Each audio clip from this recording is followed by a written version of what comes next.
Hey guys, Ace Trainer Liam here. Hope you're having an awesome day. Welcome back to another episode of Pokemon WTF Moments. And before we get started, we have to address the elephant in the room. Now, I know some of you may have noticed this already, but I'm actually from England. And being born and raised in England, I've naturally adopted an English accent. Which means ultimately, when I go to say the name of today's episode, I'm not going to say bananas, because that's not the way I naturally say it. I'm going to say bananas. So hopefully when we get to the episode title, that's all cleared up in advance. You know, I'm English, I say bananas because bananas isn't natural to say. Manana is my grandma. That's a word for, that's what you'd call your nan. It just doesn't sound right. Primeape Goes Banana. Oh, that's a very different story. So hopefully that's all cleared up when we do get to the episode title. But before we get there, hit the like button, show you enjoy Pokemon WTF Moments, and I'll give you my utmost respect. Hit subscribe if you're new, of course, and, you know, do the sharing thing because that helps too. So without further ado, here are my WTF Moments for Pokemon Series 1, Episode 25, Primeape Goes Bananas. We start today's episode at Professor Oak's Pokemon Lab, and what do we see? It's my boy, it's my boy, it's my boy, it's my boy, it's my boy, it's my boy. Oh, I hit the light.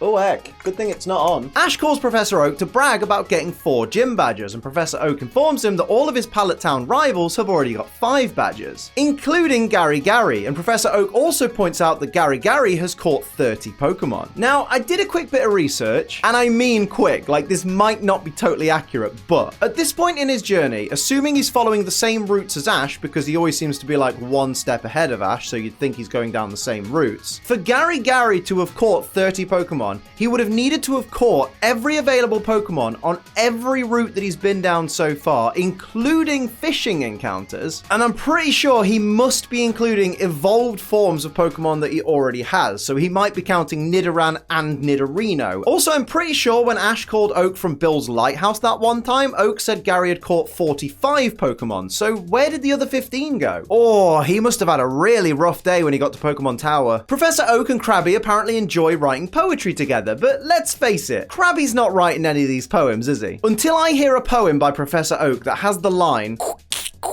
I'm not having any faith that Krabby is contributing. Direct quote from Professor Oak. I can't write a good poem without rhymes. I mean, you can. Like, it's quite well documented that not every poem has to rhyme. In fact, here's a haiku. Fan of this series? Do you think it's really good? Smash the like button. Ash is pretty bummed out at Gary Gary having more Pokemon than him, and Misty suggests that he eat a donut. That always cheers her up. Given how tasty the animators have made the rice ball that Misty's eating look, I can't wait to see what the donuts look like.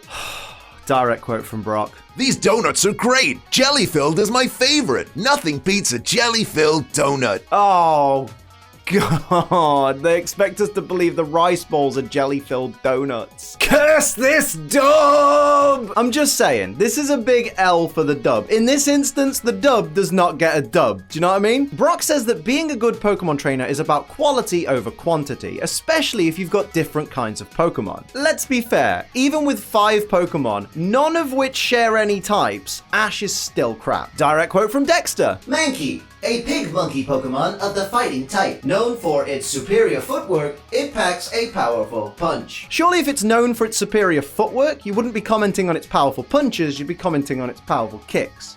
Is that just me? Direct quote from Brock. Maybe it wants a donut. I'm pretty sure it wants a rice ball, mate. Amazing job, by the way, America. Couldn't bear, could you, to have to explain a different culture's food to your children. So instead of that, you figured it'd be easier just to show them that it's okay to give processed food like jelly donuts to animals.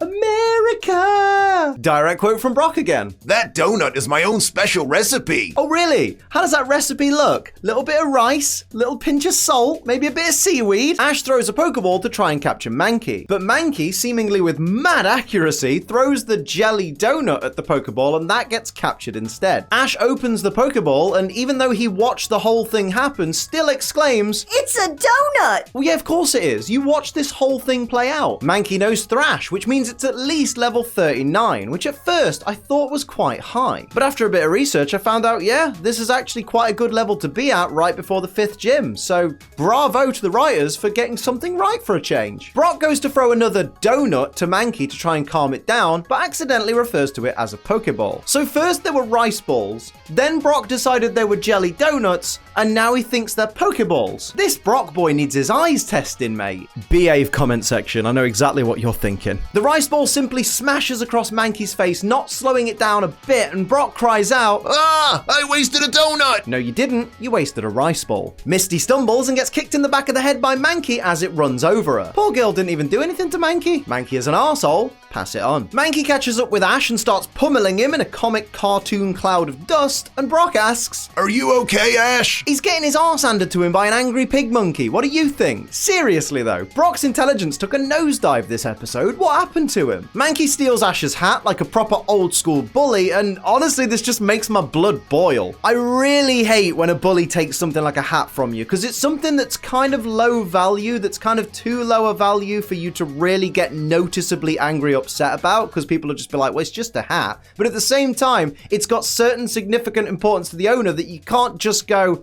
okay, I'll accept that it's gone. You kind of want it back, you know what I mean? And it's one of those really weird catch-22 bully situations, and I friggin' hate it. There's an episode of Friends where something similar happens to Chandler, and it just really, really makes me feel so uncomfortable. Does anyone else feel like that with stuff like that, or is it just me? Direct quote from Jesse. If we pull this off, the boss will put us on the board of directors. That's pretty unlikely, because if you successfully capture a powerful Pokemon, he's going to trust you more in your ability to capture powerful Pokemon, so he's more likely to send you out on more missions to try and capture powerful Pokemon. He's not going to be in any hurry to put successful Pokemon thieves behind a desk after just one capture. Meowth loves balls, pass it on. Direct quote from Brock after watching his friend be obliterated by Mankey. "That Mankey sure beat you up big time." Brock is a terrible friend, confirmed. I also just want to point out, because this is quite funny, on my script, I've spelled confirmed C-O-F-N-R...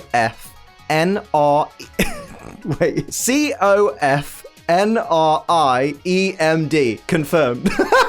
Ash shouts at Mankey to give him his hat back instead of using the 5 Pokemon he has in his possession to batter Mankey into giving it back. Mankey may be tough, but against 5 opponents at once? No chance. Misty tells Ash he can just get another hat, but Ash says it's not the hat, it's the principle. He then explains that it's an official Pokemon League Expo hat, which is really hard to get. So it is about the hat then. Do I really have to say anything here? According to the ad for the official Pokemon League Expo hat, this hat is wearable. I should bloody well hope so. It's a hat. Also, if Ash is so clued up and knowledgeable about the official Pokemon League Expo, why does he know barely anything about Pokemon? When he left Pallet Town, he didn't even know what a Spearow was. Direct quote from Misty. I didn't know that was an official Pokemon League hat. I remember I entered the same contest too. So you entered a contest to win an official Pokemon League hat, but you didn't know what an official Pokemon League hat looked like. Who does that? Who enters a competition without knowing the prize? Direct quote from Brock. "Losing an official hat is like losing your best friend." Now look, mate, I'm not here to lecture you on putting too much value in material possessions, since I love material possessions. But I'm pretty sure if losing your best friend is equal to losing a hat, no matter how official, you're probably not as close to that friend as you think you are. Ash climbs the tree that Mankey's hiding up, and Mankey kicks him out of it, and Ash lands directly on his head from about 15 feet in the air. Ash Ketchum is dead. That's right, Ash is dead. But do you know what's alive and better than ever? Code ACE, which you can use to save money on G Fuel. Code ACE is 30% off right now. I'm drinking Dub Melon Mint. Should we see how it tastes like? It's, watermelon and mint, which is dead refreshing. Watch me get refreshed. I am now very refreshed. Remember, code ACE is 30% for a limited time, so make sure you follow the link in the description. Go to the G Fuel website, get yourself some G Fuel, use code ACE, get a starter pack or something, try some flavors. I don't care, just use code ACE, mate.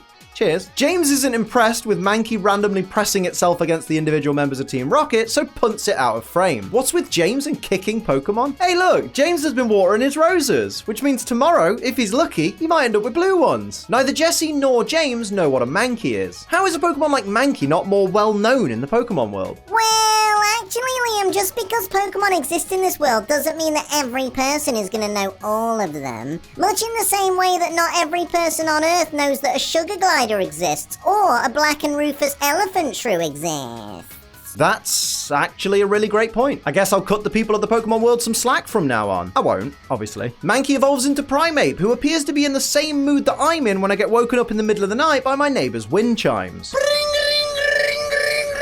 Direct quote from Dexter. Primeape, if you make eye contact with this evolved form of Mankey, it will chase you forever. Well, not forever. I mean, eventually it's going to have to stop for a poo. You've just got to outrun it till then. Primeape smacks Jessie, even though it was James who kicked it, and Jessie is sent flying headfirst into a boulder. Bloody hell, Primeape's got one heck of a donkey punch. Direct quote from James. Team Rocket always puts beauty before duty.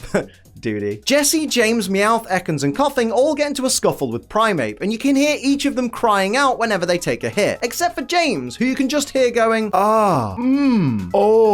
Have we just discovered James's secret kink? Primeape defeats Team Rocket in a 5-on-1 handicap match, and they thought they were gonna catch Pikachu. Primeape stands between Pikachu and Ash's hat, and Pikachu tries its best not to make eye contact with Primeape, so instead just keeps peeking at Primeape's crotch. Like that's gonna make this situation any better. The annoying thing here is that Pikachu tries to avoid making eye contact with Primeape, but does nothing else. He doesn't try and run away, he doesn't try and swipe the hat, he doesn't try and charge up for an attack, he literally does nothing. Staying still isn't going to achieve anything. Well, actually, Liam, when faced with an aggressive animal, sometimes it is better to stand still so you don't make the animal feel threatened. Yeah, just so you know, if ever I'm face to face with an aggressive animal, I'm gonna die running away. I'm not gonna stand there and die like a good little Lunchable, do you know what I mean? Ash tells Pikachu to use Thunder Shock and Primeape just eats it. I imagine this scenario would have been very different if he'd used Thunderbolt, because, you know, it's a more powerful move, and,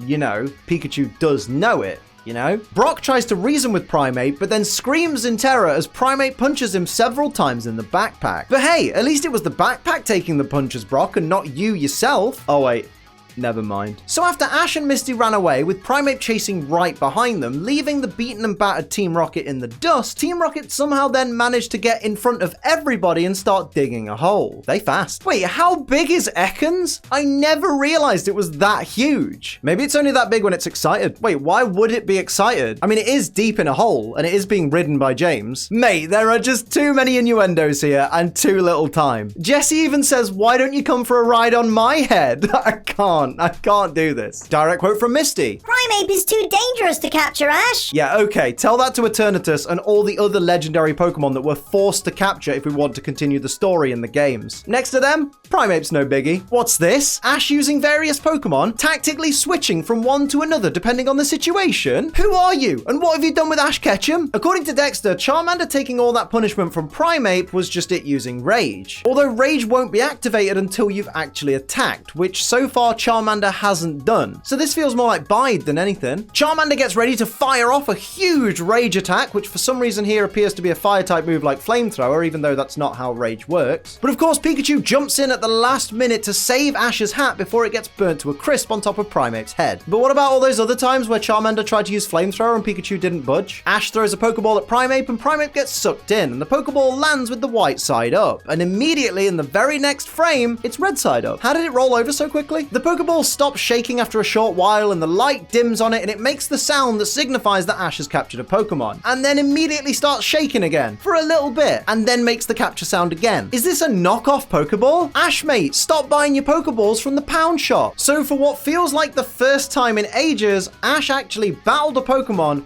with his Pokemon and successfully captured it. I think the last time he did that was Bulbasaur? Krabby doesn't count because Krabby he just pointed a stick at. Ash throws Primeape's Pokeball into the hole that Team Rocket are in so that Primeape can go on the attack, but how's he going to retrieve the Pokeball now? Not the wisest of moves there. Ash welcomes Primeape to the team and Primeape responds by giving Ash a black eye. Primeape is an arsehole, pass it on. So wait, how did Ash get Primeape's Pokeball out of the hole? Did Primeape just kindly bring it back with him? Maybe he's not an arsehole. Misty realizes they're now on the outskirts of Celadon City and says if Primeape hadn't chased them, they probably wouldn't have got there so fast. Yeah, but if Primeape had caught you, you'd be dead, so...